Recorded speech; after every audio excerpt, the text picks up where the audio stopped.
నమస్కారం సుప్రభాత ఘంటారావానికి స్వాగతం. ముందుగా ప్రధాన అంశాలు. పరీక్షల తర్వాతే తిరుమల ఆలయంలోకి నెయ్యిని తీసుకొస్తాం. నాణ్యత విషయంలో రాజీ పడేది లేదన్న టీటీడీ.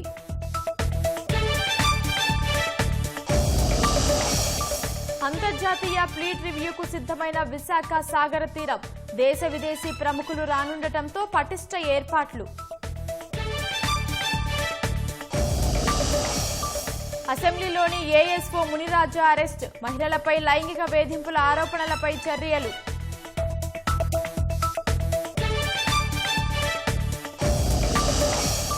వికసిత్ భారత్ కు ఏఐ విప్లవాత్మక అవకాశాన్ని సూచిస్తుంది.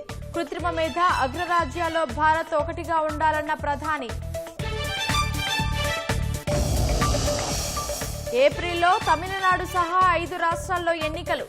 మార్చి 3వ వారంలో నోటిఫికేషన్ వచ్చే అవకాశం.